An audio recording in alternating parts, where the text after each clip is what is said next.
आइए आज हम लोग स्टडी करेंगे वंशागत तथा विविधता के सिद्धांत। तो इसमें हमने मोनोहाइब्रिड क्रॉस, एकल संकर क्रॉस तक पढ़ लिया था।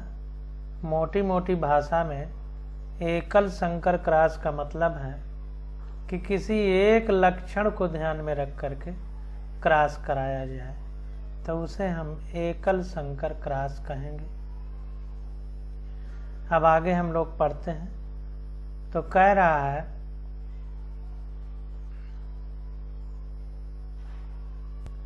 कि इस प्रेक्षण से कि अप्रभावी जनिकीय विशेषक की अभिव्यक्ति बिना किसी प्रकार के सम्मिश्रण से ही F2 पीढ़ी में हो जाती है, हम यह निष्कर्ष निकाल सकते हैं कि जब अर्धसूत्रण यानी मियोसिस कोशिका विभाजन के समय लंबे और बौने पौधे युग्मकों का उत्पादन करते हैं, तो जनिकीय जोड़े के एलील एक दूसरे से अलग अलग हो जाते हैं और केवल एक ही एलील युग्मक में प्रेषित होता है।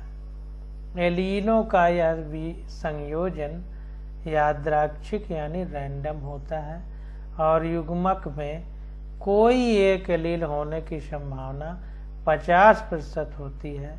ऐसा संकर प्रयोगों द्वारा सत्यापित हो चुका है।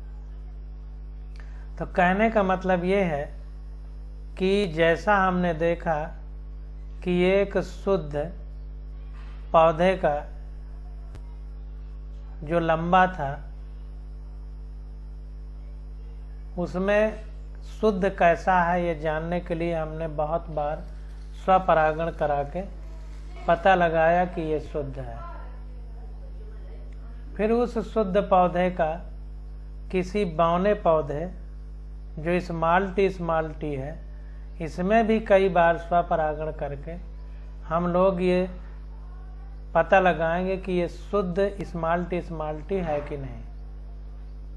तो पता लगाया कि ये स्मॉल टी ही है। वैसे स्मॉल टी वाले को पता लगाने की ज़रूरत ही नहीं है, क्योंकि जब स्मॉल टी होगा, जीन होगी या स्मॉल टी दोनों एलील मतलब स्मॉल टी वाले ही होंगे, बौने वाले ही होंगे, तभी वो पौधा बौना होगा। तो इनका जब हम क्रॉस कराते हैं तो पहली पीढ़ी में हमारे सारे पौधे लंबे होते हैं। F1 जनरेशन में देखिए ये भी लंबा, ये भी लंबा है। और जब दूसरी पीढ़ी में हम आते हैं तो लंबे और बौने पौधे का अनुपात 3:1 का हो जाता है, 75-25 का। तो क्यों ऐसा होता है, इस बात को यहाँ पर बताया जा रहा है कि कह रहा है हम यह निष्कर्ष निकाल सकते हैं कि जब अर्धसूत्रण यानी मियोसिस कोशिका विभाजन के समय लंबे और बौने पौधे युग्मकों का उत्पादन करते हैं, तो जनिकीय जोड़े से के एलील एक दूसरे से अलग हो जाते हैं और केवल एक ही एलील युग्मक में प्रेषित होता है। तो कहने का मतलब ये है कि जैसे कैपिटल टी और स्मॉल टी है, इसमें अर्धसूत्री विभाजन यानी मियोसिस होगा।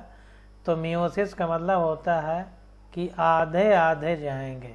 जैसे हमारे अंदर 46 गुणसूत्र हैं, तो 23 एक तरफ 23 एक तरफ जाएंगे। तो जब ये आधा मतलब टी एक तरफ हो गया, स्मॉल टी एक तरफ हो गया, तो इनमें से कोई एक ही जाएगा। तो वही कह रहा है कि केवल एक ही एलील युग्मक में प्रेषित होता है। तो कोई एक, चाहे कैपिटल टी होगा या स्मॉल टी होगा, यही गैमीट यानी युग्मक में प्रेषित होता है। एलीलों का यह विसंयोजन रैंडम होता है और युग्मक में कोई एक एलील होने की संभावना 50% होती है। अब ध्यान देने वाली बात है कि जब दो ही हैं, कैपिटल टी और स्मॉल टी, दोनों अलग होंगे, तो एक स्मॉल टी एक तरफ, एक कैपिटल टी एक तरफ, तो दोनों 50-50% हो गए ना। तो संभावना 50% ही होती है। ऐसा संकर प्रयोगों द्वारा सत्यापित हो चुका है। ऐसा हाइब्रिड एक्सपेरिमेंट जब हम लोगों ने किया, हाइब्रिड प्रैक्टिकल जब किए हमने, तो वहाँ सत्यापित हो चुका है। इस प्रकार लंबे कैपिटल टी पौधे के युग्मकों में टी एलील और बौने स्मॉल टी पौधे के युग्मकों में स्मॉल टी एलील होता है। तो जाहिर सी बात है कि इस प्रकार हम देखेंगे कि कैपिटल टी और स्मॉल टी अलग अलग हो गए, तो अगर पौधा लंबा है तो उसमें कैपिटल टी होंगे, और अगर बौना है तो उसमें स्मॉल टी होंगे, क्योंकि कैपिटल टी एक लंबे पौधा है जिसमें कैपिटल टी है, पौधे के युग्मकों में टी एलील होगा। जाहिर सी बात है, दो एलील हैं, कैपिटल टी तो कैपिटल टी ही होगा, और बौने में दो स्मॉल टी है, तो युग्मक जब गैमीट जाएगा तो इसमें भी अर्धसूत्री विभाजन होगा, तो आधा जाएगा, यानी एक तरफ टी बटेंगे 50-50%, तो टी जाएगा तो स्मॉल ही रहेगा।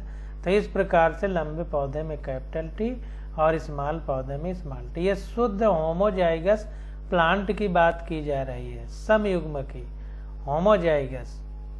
ध्यान दीजिएगा, कैपिटल टी स्मॉल टी में तो दो अलग अलग हो जाएंगे, लेकिन फिर भी युग्मक में एक कैपिटल टी होगा, एक स्मॉल टी होगा, और एक में एक ही कैपिटल टी होगा, मतलब ये भी प्योर वाला होगा और स्मॉल टी वाला भी प्योर होगा।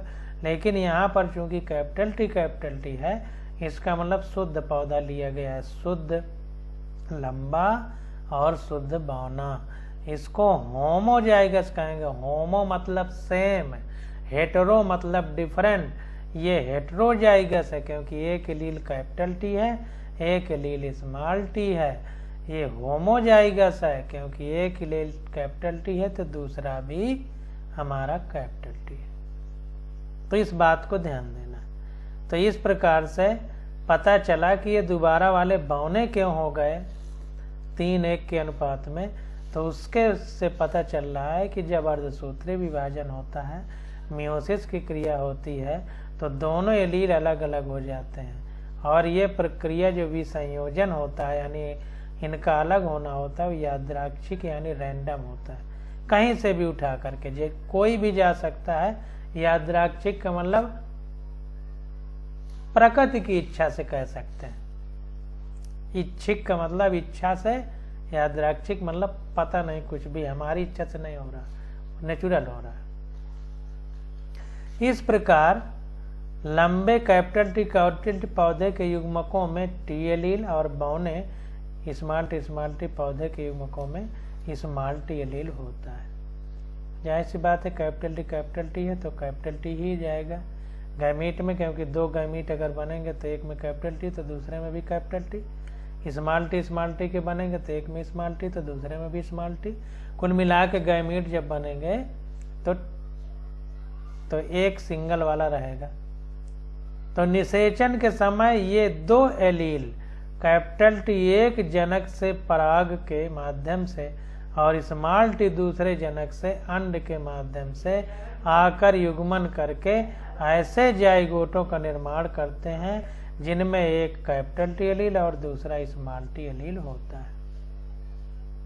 तो ध्यान दीजिए कि जब ये कैपिटल टी स्मॉल टी वाले दोनों जाते हैं, इस प्रकार से मान लीजिए कैपिटल टी है तो दो बन जाएंगे गैमीट, कैपिटल टी और स्मॉल टी है, इसके भी दो गैमीट बन जाएंगे स्मॉल टी।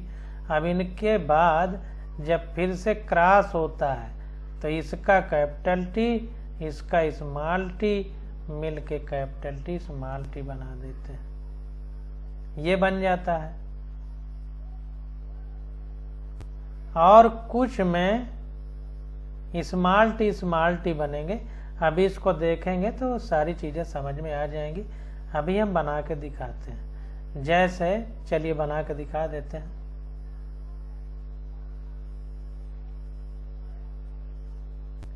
जैसे देखिए पहली पीढ़ी में capital T small T capital T small T मिले, कैपिटल टी स्मॉल टी मिले, कैपिटल टी स्मॉल टी मिले, कैपिटल टी स्मॉल टी बने, तो सब capital T small T capital T small T capital T small T हो गया। अब चूंकि कैपिटल टी प्रभावी है और हमने ऊपर पढ़ा है कि जो प्रभावी होगा वही अपने लक्षण शो करेगा। अगर शेर है तो चूहे बिल से नहीं निकलेंगे, क्योंकि चूहे कमज़ोर हैं, शेर खा जाएगा। तो कैपिटल टी है तो स्मॉल टी अपना लक्षण शो नहीं करेगा, तो बौनापन नहीं शो करेगा अगर ये उपस्थित है। तो कहने का मतलब ये है कि सारे लंबे हो जाएंगे, इसलिए पहली F1 पीढ़ी में सारे पौधे लंबे हो गए। अब ये कैपिटल टी स्मॉल टी हैं, तो इनका अगर हम अपसंकरण कराएंगे, हाइब्रिडाइजेशन कराएंगे, तो capital T small T, capital T small T, तो इसका होगा तो कैपिटल टी, इसका होगा तो कैपिटल टी स्मॉल टी, इसका होगा तो कैपिटल टी स्मॉल टी, इसका होगा तो स्मॉल टी।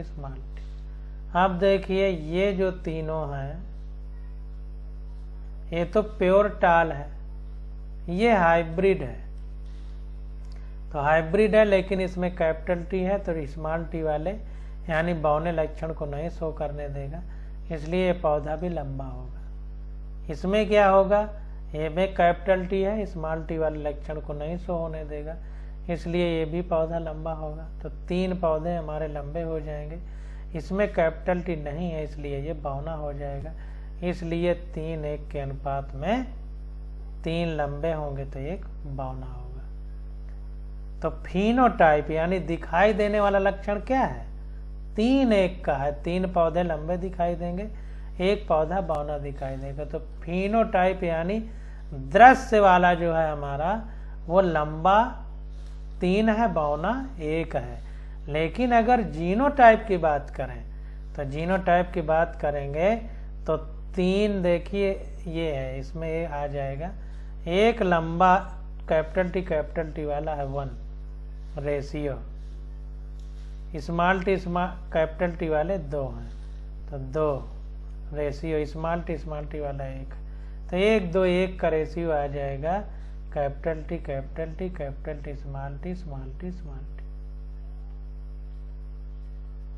ये चीज, तो जीनोटाइप का रेशियो ये हो जाएगा जीनोटाइप, और फिनोटाइप जैसा हमने निकाला, फिनो का मतलब जो दिखाई दे, वो क्या है 3:1 का। 3 लंबे होंगे और 1 बौना होगा, 3:1 का रेशियो होगा, ये कहने का मतलब है। तो इस प्रकार से हम लोग सारी चीज़ों को समझ लेते हैं। तो ये जो है क्या होगा, पूरी बात बता दिया कि एक कैपिटल टी वाला एक स्मॉल टी वाला जब ये मिलेंगे तो ये एलील बना लेगा, मिलेंगे तो जाइगोट बन जाएगा। गैमीट मिलने से, गैमीट के मिलने को निषेचन या फर्टिलाइजेशन कहते हैं। फर्टिलाइजेशन के बाद मल्टीपल डिवीज़न होता है और फिर हमारा जाइगोट बनता है। तो उस जाइगोट में जैसी स्थिति रहेगी उसी हिसाब से पौधा आएगा। तो वही कह रहा है कि युग्मक यानी जाइगोट का निर्माण करते हैं जिनमें एक कैपिटल टी एलील और दूसरा स्मॉल टी एलील होता है, जैसा हमने आपको बताया। दूसरे शब्दों में संकरों में टीटी होते हैं। जो हाइब्रिड हैं हमारे ये टीटी हैं, क्योंकि इन संकरों में विपरीत विशेषकों के एलील होते हैं। इन पौधों को विषम युग्मनजी या हेटेरोजाइगस कहा जाता है, क्योंकि जाइगोट में ना ही एक प्रकार के एलील है, ना कैपिटल टी वाला है ना स्मॉल टी वाला है, बल्कि कैपिटल टी वाला भी है, स्मॉल टी वाला, यानी दोनों विषम हैं। इसलिए विषम युग्मनजी यानी हेटेरोजाइगस कहते हैं। तो ध्यान दीजिए कि होमोजाइगस और हेटेरोजाइगस किसको कहा जाता है, हम लोगों को डिटेल में पता चल गया। यहाँ देखिए फिनोटाइप अनुपात 3:1 का है, जीनोटाइप अनुपात 1:2:1 का है। क्वेश्चन में दे दिया है, जो हमने बताया था बना के दिखा भी दिया है। अब आगे देखते हैं, कह रहा है कि इसे ब्रितानिकी आनुवांशिक विधि रेजिनाल्ड सी पेनेट ने विकसित किया था। तो ध्यान दीजिए कि ये जो ये स्क्वायर बनाए गए हैं, ये स्क्वायर जिसके माध्यम से हम लोग ये निकाल रहे हैं रेशियो, तो ये पिनेट वर्ग नामक आरेख इसको बोला जाता है। और इसको ऐसा क्यों बोला जाता है, क्योंकि एक वैज्ञानिक थे जिनका नाम था रेजिनाल्ड सी पिनेट। तो उन्हीं के नाम से पिनेट वर्ग, ये वर्गाकार बनाए गए ना स्क्वायर जैसे, तो इसलिए उन्हीं के नाम से इनको पिनेट वर्ग नाम दिया जाता है, पिनेट स्क्वायर। तो पिनेट वर्ग नामक आरेख के अध्ययन की सहायता से जनकों द्वारा युग्मकों का उत्पादन, युग्मनजों यानी जाइगोट का निर्माण, F1 F2 संतति पादपों को समझाया जा सकता है। इसे आनुवांशिकविद रेजिनाल्ड सी पिनेट ने विकसित किया था। यह आरेख आनुवांशिकी संकरण यानी हाइब्रिडाइजेशन प्रयोगों में संतति यानी ऑफ स्प्रिंग या जो बच्चे पैदा हुए हैं के सभी संभाव्य जीनोटाइप की गणना करने के लिए बनाया गया है।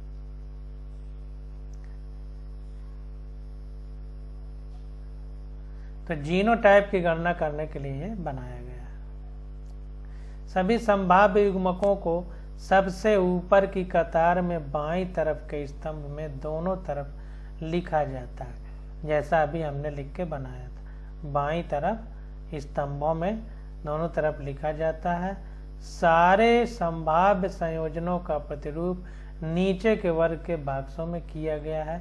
सारे का सारा आरेख एक वर्ग की शक्ल में है, जैसा अभी हमने करके दिखाया था वैसे यहाँ भी किया गया है, और ये वर्गाकार उसमें भरा गया है। ये देखिए इस तरह बनाया, हमने वैसे बनाया था, इसे थोड़ा इस तरह बनाया है, बगल वाले उसमें इनको लिखा गया है और फिर यहाँ पर भरा गया है।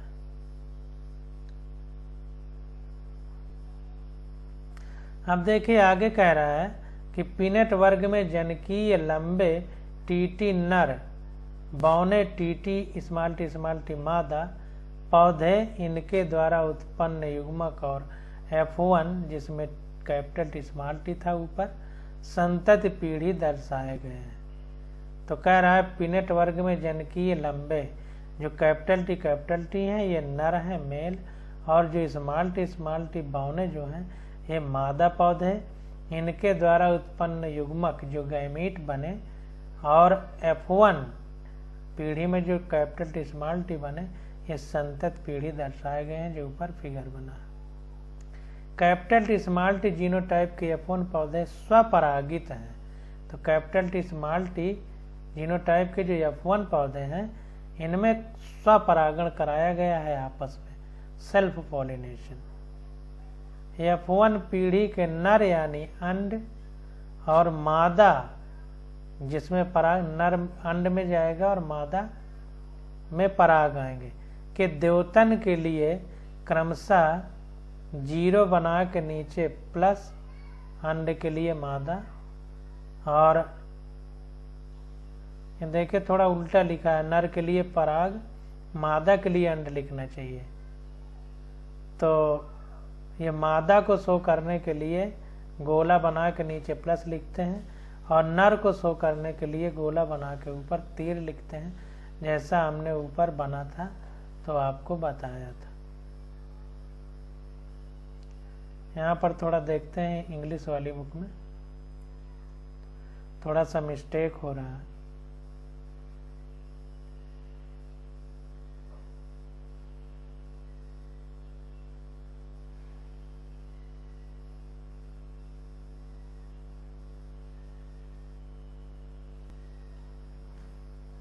यहाँ पर देखिए लिखा है द सिंबल 0 बना के नीचे प्लस एंड सिंबल 0 बना के ऊपर तीर are use to donate the female egg and male pollen.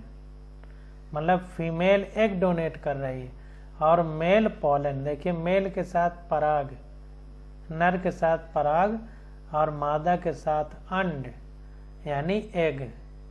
यहाँ पर गलत लिख गया है, नर के साथ पराग होना चाहिए, ये वाला इधर होना चाहिए, और ये अंड मादा के साथ होना चाहिए। इसको काट के आप लोग सही कर लीजिए। यहाँ पराग होना चाहिए था और यहाँ अंड होना चाहिए, इस तरह।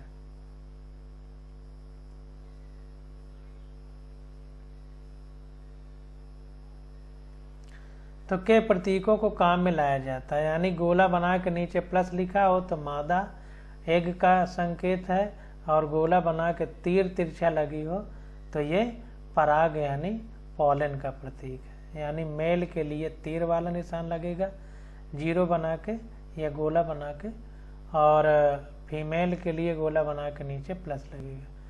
Genotype capital T small T के F1 पौधे स्वपरागित किए जाने पर बराबर संख्या में जीनोटाइप टी और टी के युग्मक उत्पन्न करते हैं। तो यहाँ पर देखिए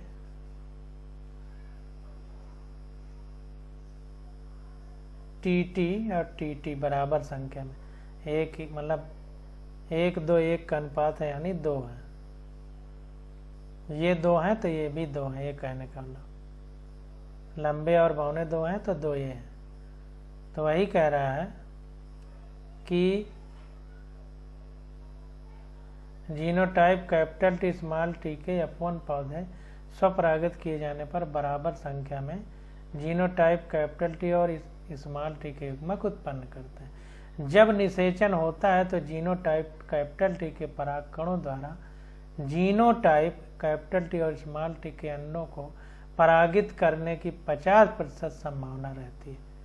ध्यान दीजिए 50% क्यों रहती है, क्योंकि कैपिटल टी स्मॉल टी है, इसको अलग करेंगे तो एक कैपिटल हो गया एक स्मॉल हो गया, तो 100 में अलग करेंगे आधा आधा तो 50 से 50 तो आएगा, इसलिए 50% लिखा है। तो ये भी पूछ सकता है, इसको अंडरलाइन कर लीजिए।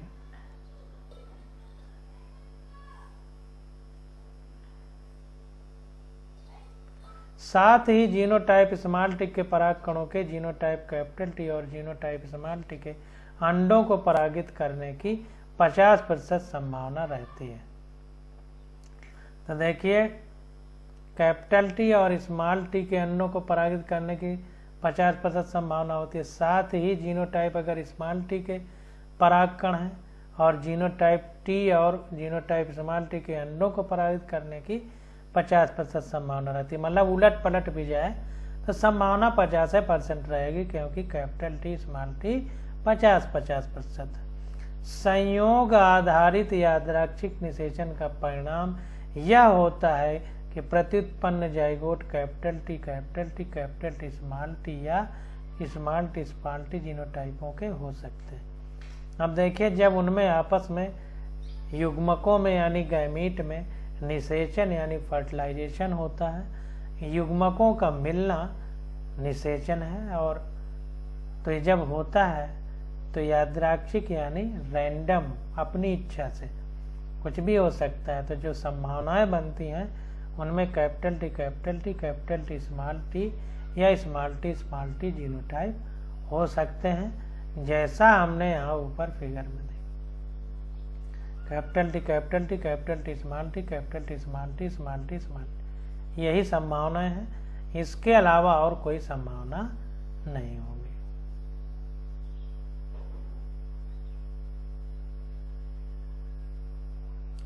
अब देखिए आगे कह रहा है कि पिनेट वर्ग से आसानी से देखा जा सकता है कि यादृच्छिक यानी रैंडम निषेचन यानी फर्टिलाइजेशन के परिणाम स्वरूप 1/4 capital T 1/2 capital T small T और 1/4 कैपिटल स्मॉल टी जीनोटाइप पैदा करते हैं। तो ऊपर जो हमने रेशियो देखा वो 1:1 का है। अब अगर 100 में बांटा जाए इन दोनों को तो ये 25% हो जाएगा, ये 25% हो जाएगा, और इन दोनों से दुगुना है तो 50% हो जाएगा। तो 100 का 25% कितना है? 1/4 ही तो चौथाई है, तो 1/4। 100 का 50% कितना है? आधा, तो 1/2। 100 का 25% कितना है? 1/4 चौथाई। तो वही कह रहा है ये कैपिटल टी है, कैपिटल टी स्मॉल टी है, स्मॉल टी है, ऊपर हम लोग देख चुके हैं। तो ये 1/4 1/2 1/4, तो ये 1/4 वैसे लिखा गया। साथ ही केवल लंबा फिनोटाइप दृष्टिगोचर होता है। अब देखिए फिनोटाइप की बात हो रही, फिनोटाइप मतलब दृश्य रूप जो दिखाई दे रहा है। तो ये तीनों पौधे ये वाले इतना, यानी ये 75%। हमको लंबे दिखाई देंगे। क्यों? क्योंकि इसमें कैपिटल है। शेर है तो चूहा बिल से नहीं निकलेगा, तो ये चूंकि प्रभावी है तो ये स्मॉल टी यानी बौने वाले लक्षण को रोक देगा, तो ये सब लंबे हो जाएंगे। तो इसीलिए कह रहा है कि साथ ही केवल लंबा फिनोटाइप दृष्टिगोचर होता है, तो इनमें केवल लंबा ही दिखाई देगा। F2 अवस्था में 3/4 पौधे लंबे होते हैं। 3/4 जाहिर सी बात है 75%, मतलब 3/4, जिनमें से कुछ टीटी और कुछ टी स्मॉल टी वाले होते हैं। तो कुछ टीटी और कुछ कैपिटल टी स्मॉल टी वाले, कहने का मतलब 50% कैपिटल टी स्मॉल टी वाले और 25% कैपिटल टी वाले। कुछ क्यों लिख रहा है? स्पष्ट लिखे ना कितने परसेंट, खुला बात निकल के आ गई। कह रहा है बाहर से देखने पर कैपिटल टी और कैपिटल टी स्मॉल टी पौधों में भेद नहीं किया जा सकता, क्योंकि ये तीनों पौधे लंबे हैं, बराबर लंबे हैं। हम देख के नहीं बता सकते कि इनके अंदर जीन क्या छुपा है। तो वही कह रहा है कि बाहर से देखने पर इनमें भी भेद नहीं किया जा सकता। अतः जीनोटाइप जोड़े कैपिटल टी स्मॉल टी से केवल एक ही लक्षण कैपिटल टी लंबे की अभिव्यक्ति होती है। बता क्यों नहीं सकते? क्योंकि इसमें कैपिटल टी है, कैपिटल टी का ही दिखाई दिया लक्षण दिखाई दे रहा है। कैपिटल टी लंबा वाला है तो पौधा लंबा है, तो स्मॉल टी जब प्रकट ही नहीं हो रहा, हमारी आंखों में दिखाई ही नहीं दे रहा, तो हम कैसे जान पाएंगे? तो यह स्थिति बन जाती है। इसीलिए कहा जाता है कि लक्षण लंबा बौने लक्षण अर्थात एलील स्मॉल टी के ऊपर प्रभावी हो जाता है। तो इसीलिए कहा जाता है कि यहाँ स्मॉल टी होने के बावजूद भी बौना पौधा नहीं हुआ, लंबा हुआ। इसका मतलब कैपिटल टी के स्मॉल टी पर प्रभावी है। इसी लक्षण प्रभाविता का यह असर होता है कि F1 के सारे पौधे लंबे होते हैं। तो चूंकि F1 पीढ़ी में कैपिटल टी स्मॉल टी थे सारे, जैसा हमने ऊपर बना के देखा था, फिर से दिखाई दे रहे हैं, दिखा देते हैं। तो F1 पीढ़ी में हमारा क्या था? कैपिटल टी शुद्ध लिया गया था, स्मॉल टी शुद्ध बौना लिया गया। तो इससे मिला इस कैपिटल टी स्मॉल टी, इससे ये मिला कैपिटल टी स्मॉल टी, इससे ये मिला कैपिटल टी स्मॉल टी, इससे ये मिला कैपिटल टी स्मॉल टी। सारे कैपिटल टी स्मॉल टी है ना, ये F1 जनरेशन है। अब F2 में इसको ले लेंगे, एक को इसको क्रॉस कराएंगे। तो इसीलिए कह रहा है कि इसी लक्षण प्रभाविता का असर यह है कि F1 के सारे पौधे लंबे होते हैं, भले ही genotype capital T small T हो। क्योंकि कैपिटल टी प्रभावी है इसलिए सारे लंबे हो गए, स्मॉल टी है तो बना रहे। और F2 पीढ़ी में 3/4 पौधे लंबे होते हैं, भले ही जीनोटाइप के लिहाज से 1/2 कैपिटल टी स्मॉल टी और 1/4 कैपिटल टी हो, जैसा अभी हमने लिखा था। तो चूंकि इसमें कैपिटल टी है तो लंबा वाला लक्षण से होगा, तो भले ही इस तरह हो, लेकिन सारे 3/4 पौधे लंबे होते हैं। अंत में जीनोटाइप अनुपात 3/4 लंबे, 1/4 TT, 1/4 capital, 1/2 capital T small T, जैसा हमने अभी बताया था। और 1/4 ठिगने मतलब बौने ड्वार्फ, जिनमें स्मॉल टी रहेगा, इसमें कैपिटल है ही नहीं, तो ये अपना लंबा वाला लक्षण नहीं शो करेगा। दूसरे शब्दों में 3:1 का अनुपात पर जीनोटाइप अनुपात होता है 1:2:1, जैसा हमने अभी ऊपर पढ़ा है। अब देखिए, कह रहा है कैपिटल टी स्मॉल टी का 1/4, 1/2, 1/4 के अनुपात को गणित के द्विनामी पद ax + by का होल स्क्वायर में व्यक्त किया जा सकता है, जिसमें कैपिटल टी और स्मॉल टी जीनधारी युग्मक समान आवृत्ति 1/2 में रहते हैं। इस पद का इस प्रकार विस्तार किया जाता है। तो जैसा हमने बताया कि मेंडल इतने महान वैज्ञानिक थे कि उन्होंने सांख्यिकी और गणित दोनों को बायोलॉजी यानी जीव विज्ञान में फिट करके आनुवांशिकी की बात की, ये पहले वैज्ञानिक थे। तो वही गणित का ये फार्मूला, इसको बाइनोमियल बोलते हैं। तो ax प्लस बी वाई का होल स्क्वायर, तो यहाँ पर half T plus half small T का whole square equal to half capital T plus half small T into half capital T plus half small T equal to 1/4 capital T plus 1/2 capital T small T plus 1/4 small T. इस प्रकार से इस फार्मूले से हम लोग निकाल सकते हैं। तो मेंडल ने F2 पौधों को स्वयं परागित किया और पाया कि F3 और F4 पीढ़ियों में F2 के बौने पौधों ने केवल बौने ही पौधा दिए। उससे निष्कर्ष निकाला कि बौनों का जीनोटाइप समयुग्मजीय यानी होमोजाइगस स्मॉल टी था। तो जाहिर सी बात है कि बौनों पौधों का स्वपरागण यानी सेल्फ पॉलिनेशन कराया, तो फिर उनको बोया, तब बोया तो F3 में जाएंगे, F2 तक आ गए, तब स्मॉल टी मिला। अब स्मॉल टी वालों को फिर बोया तो F3 पीढ़ी में जो पौधे निकले, F4 पीढ़ी में जो निकले, मतलब बार बार बोया तो बौने पौधे ही निकले। इसका मतलब किसी में कैपिटल टी बचा ही नहीं था। अगर कहीं भी कैपिटल टी बचा होता तो कहीं न कहीं किसी न किसी पीढ़ी में प्रकट होता और कोई पौधा लंबा हो जाता, लेकिन नहीं हुआ। तो वही कह रहा है कि क्या आप सोचते हैं कि यदि उसने सभी F2 के लंबे पौधों को स्वपरागित किया होता तो उसे क्या देखने को मिलता? यदि उसने सभी F2 के लंबे पौधों को स्वपरागित किया होता तो उसे क्या देखने को मिलता? तो देखिए, लंबे पौधे तो ये कैपिटल टी स्मॉल टी और कैपिटल टी दोनों हैं लंबे में, तो इसमें कहानी बदल जाती। तो वही कह रहा है, अब फिर वही करना पड़ेगा, इसका क्रॉस बना देते हैं तब पता चलेगा।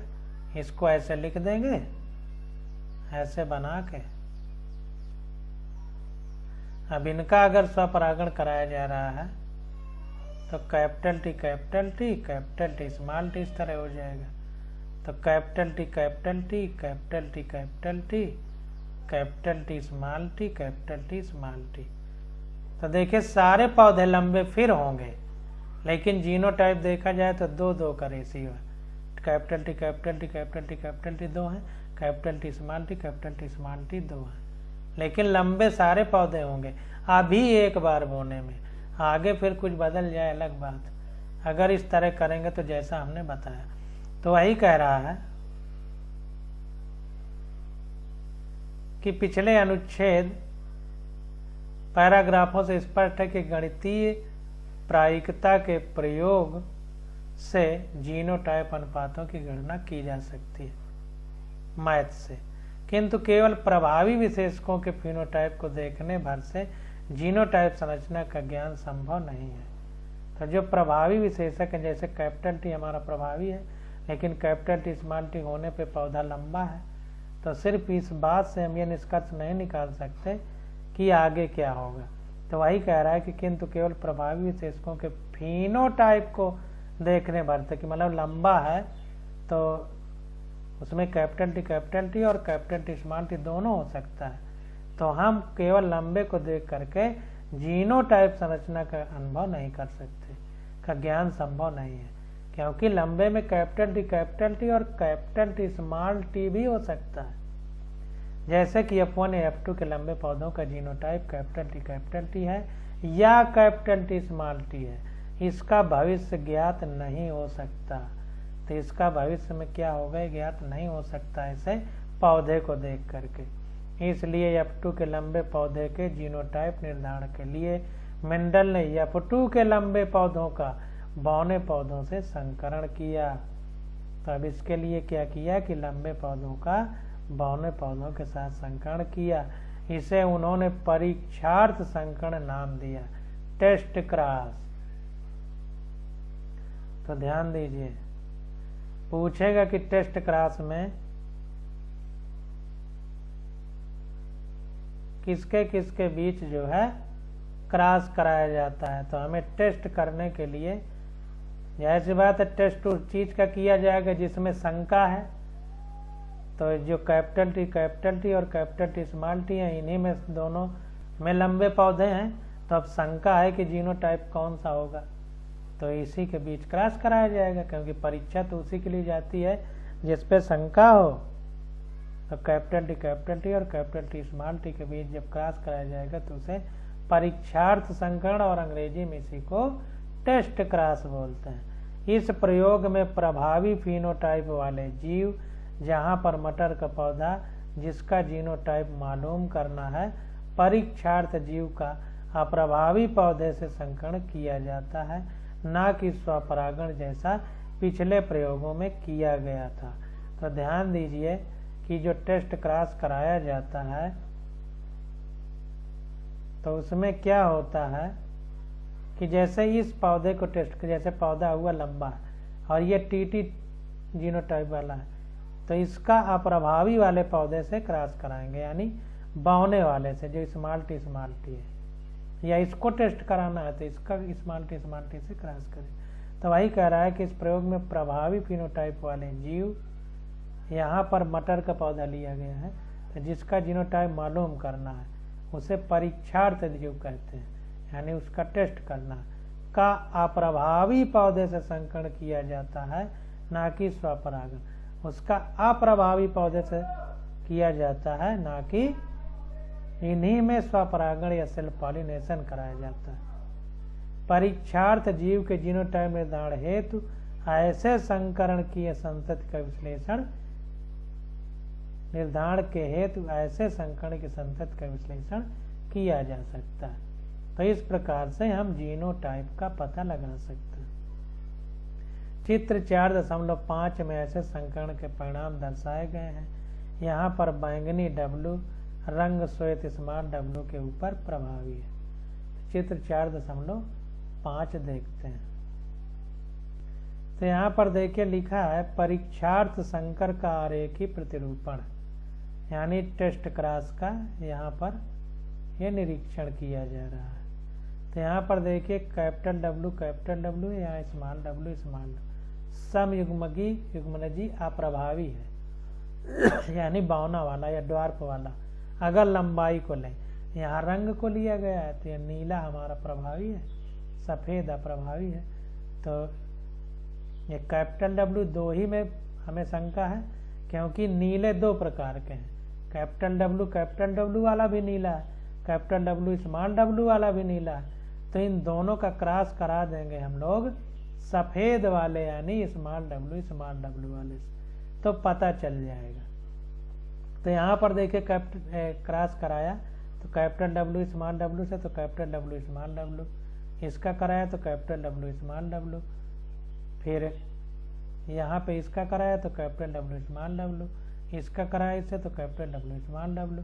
सब में एक कैपिटल है, अब कैपिटल रहेगा तो ये वाला रंग शो करेगा क्योंकि ये प्रभावी है, इसलिए सारे नीले हो गए। इसका मतलब हम जान जाएंगे कि दोनों में कैपिटल वाला है। इधर देखिए जब कराया स्मॉल W सफेद वाले से, कैपिटल W स्मॉल W वाले, capital W small W, capital W small W, small W small W, small W small W।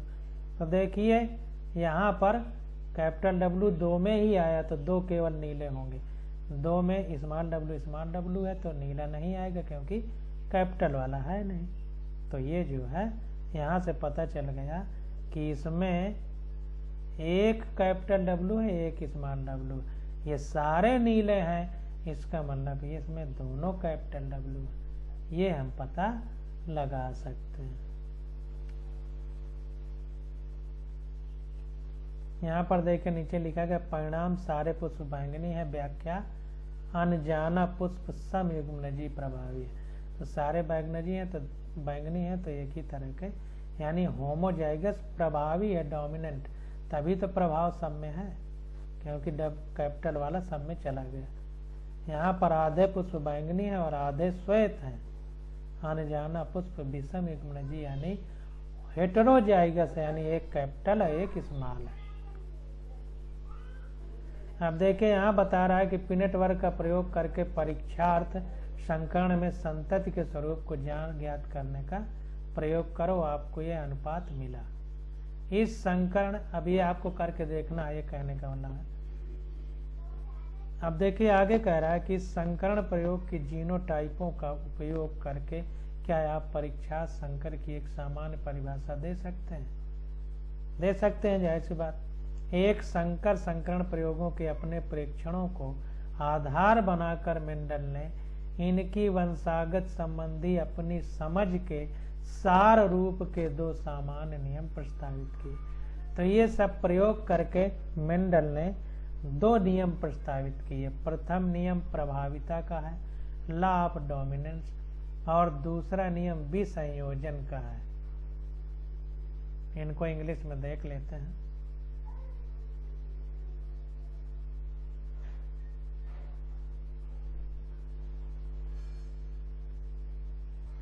तो पहला नियम है देखिए लॉ ऑफ डोमिनेंस, और दूसरा विसंयोजन मतलब अलग जा रहे हैं, तो लॉज ऑफ सेग्रीगेशन।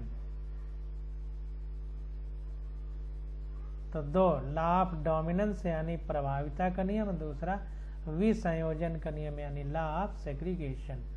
तो अब एक एक नियम को हम लोग पढ़ेंगे। तो पहला नियम है प्रभाविता का नियम यानी लॉ ऑफ डोमिनेंस। तो इसकी स्टडी हम लोग अगले लेक्चर में करेंगे। आज बस यहीं तक।